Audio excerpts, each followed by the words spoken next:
Scott, good morning. Nice to see you again. Yeah, thanks, Steve. You're not looking as relaxed as when you've been in your backyard, but it'll do. Yeah. The name that leaps out to me on this team sheet is Zach Gallagher. Starting, what's the reasoning behind that? Oh, we've got Sam Whitelock, Mitch Dunshea and Quinton Strange all out. So the young fella, 20 years old, gets his opportunity. Look, he's been ready. Actually, a couple of great performances off the bench, and he's a start. And we get a young Dom Gardner, who's a lock 6 cover to come in. So we're going deep into the squad. Mate, a lot's been made of the rolling mauls in the past week or so. Yeah. Some people like it, some people don't. If the Blues agreed to not do any, would you agree? Maybe a bit of a maul amnesty? Mate, the beauty's in the eye of the beholder, isn't it, Seth?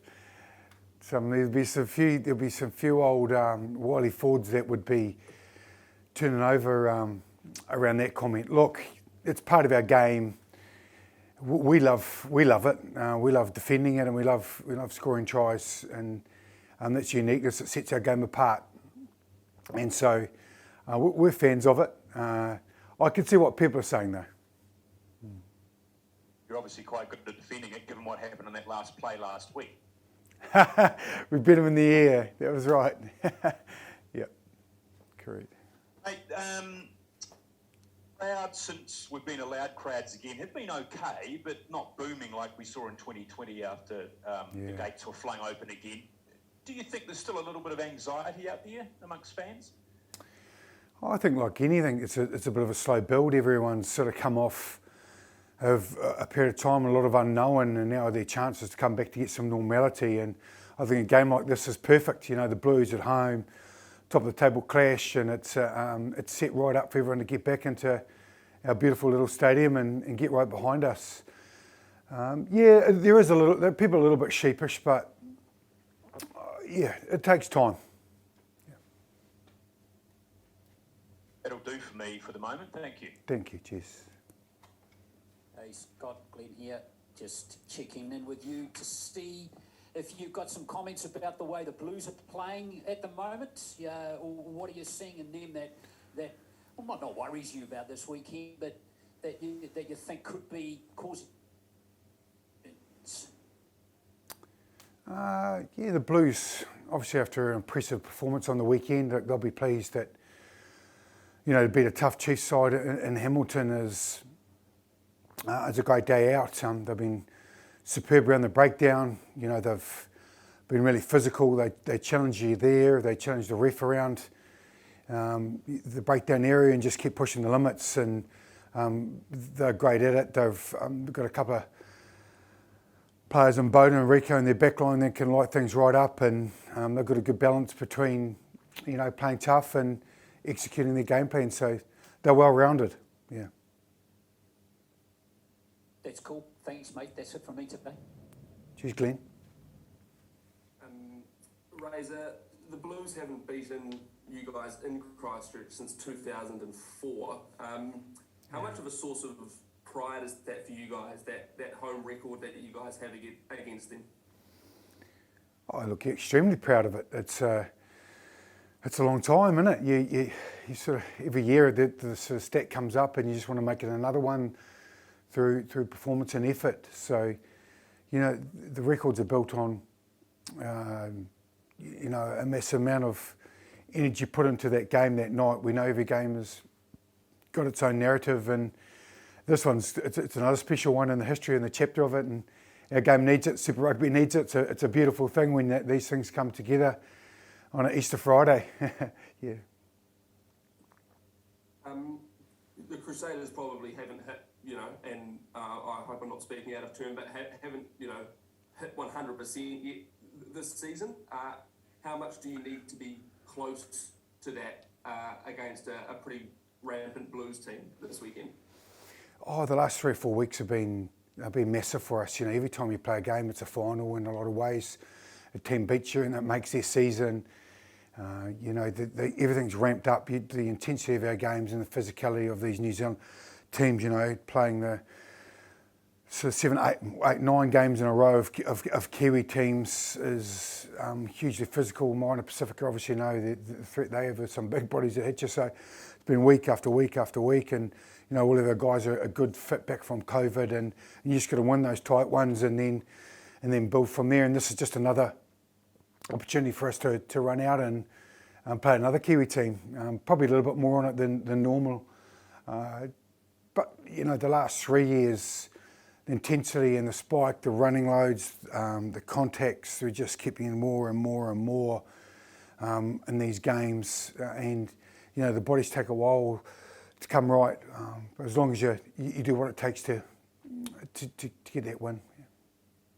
And just lastly from me, you know, I suppose over the last couple of years or last 3 years, since the Blues have sort of found their feet again under Leon, does it feel like that Crusaders Blues rivalry is getting back to what it maybe was when even you were playing? Yeah, look, I think the characters and the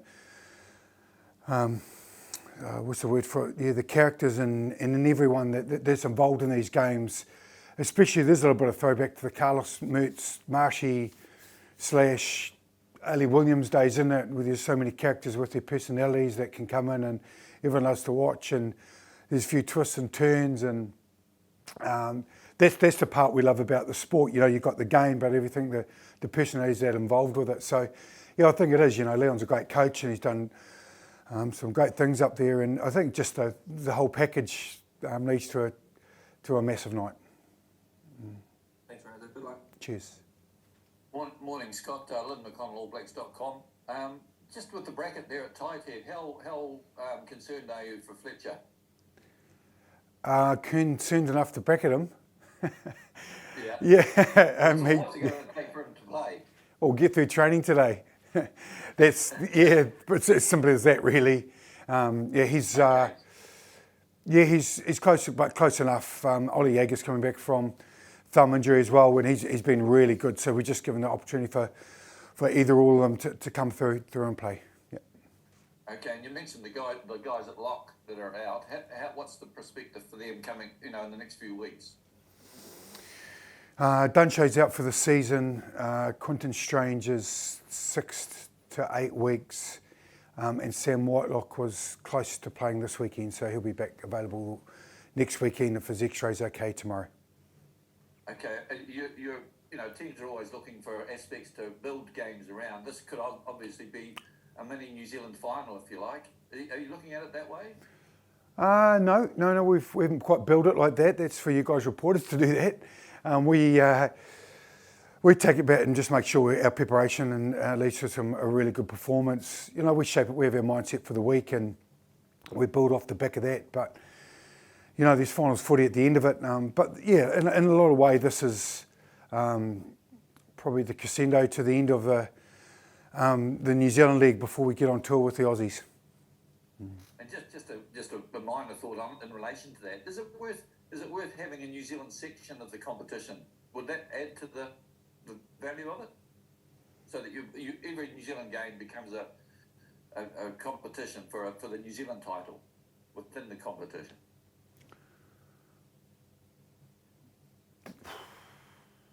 I'll come back to you on that. That's I quite get that clear in my head because we sort of did that last year. Yeah, it was. So I think this year, you know, the combined side of it. Obviously, if we hadn't had COVID, we could have probably mixed the Australian teams in between the repetition of playing Kiwi teams. But I'll leave that up to others. Yeah. No, fair enough. Thanks, yeah. mate. All the Cheers. best. Thank you. Yeah. Well, in the Razor, how are you? Yeah, good. Thanks, Joe. I'm just wondering if you ever bring up your time playing against the Blues, or if the young fellas in the squad just roll their eyes and you try and avoid it. To be honest, no, I don't really get back out the old stories too much about it. We do show clips of some historical clips that just show the game and the context and how big the rivalries are, and when we used to. You know, when Lancaster Park used to be full, and it just keep bringing back that past and history to make sure they know where we've come from and how important these games are to us. and for the legacy for all the players that played in as well, just to reconnect to them. So, yeah, we tap into the past for sure. And you should have mentioned it before, but I know as a coach and as a player, you don't focus on personal matchups. You talk about Richie Mwanga and Bowden Barrett, for example. But just if you take your coach's hat off and as a fan for a second, do those sorts of matchups excite you? Yeah, it's a part of sport. I really enjoy the concept of head-to-heads. As a player, if you start doing that, you take focus off your own individual performance, but it's good to match up. When you're reviewing the game, you look at it, you understand how the competition between them and how you perform comes out. But I think it's a pretty important part of the build-up. If you look anywhere in the world, if it's NFL, they love just ramping it up and it becomes personal, them and us and him and I, and that's a great part of the game. So we don't do it personally. Some players might do it for themselves to get themselves up to have a little bit of a personal battle, potentially. But head-to-head's an important part of our game. Awesome. Thanks very much, Razor, and thank you, Chantal, for making this happen despite you being under the weather. Thank you. Thanks, Joe. G'day, Razor, Rob here. Do you think you're just talking about how some of those players might have built it up themselves? Do you think one of those might be Luke Romano this week? Yeah, Luke has turned back the clock a bit, isn't he? And it's great that he's got that opportunity to keep going. Still double check, when he's in blue, but he's a massive part of our club and our history, and we're just really pleased for him that he's got the opportunity to keep rolling. It's funny the way you guys went with Zach, when you invested in him, that's the way it's worked out. Potentially you might get the head-to-head Zach versus Luke. That's true. Yeah, look, you make those calls, don't you, Rob, as a coach, and try and do it as respectful as you possibly can. And when someone else gets an opportunity somewhere else, you wish them all the best. That's my mindset to it. And then you get your young fella coming through. So the planets are lined up on this one. It's cool. It's a great night, and I know that Luke's had a bit to do with Zach when he's come through in our system. So it's a nice touch. What exactly is Quinton done to? Is it knee? I saw he was in a moon versus crutches. What's he done for that? Calf. 8 weeks? Yeah, he's pulled his calf. Yep. Yeah, correct. Yeah. Have you brought anyone else in yet, or looking around? You're obviously pretty stretched at lockman. A little bit. Dom can cover it. Obviously, with Sam Whitelake coming back, and we're going to head on tour to Australia. We won't carry 5 locks, but we've got Antonio Schiaffone that's been training with us anyway, so we're okay for now. Cool. Jack Goodhue, what was the report on his club hit out, and will he play club again this week? What's the plan with him? Well, he said that we're leading at half time before he went off. Him and Sione Havili had a great crack for Shirley, and look, we're just really pleased that he showed his footwork, his power, and his touches of class that Jackie G's got in him.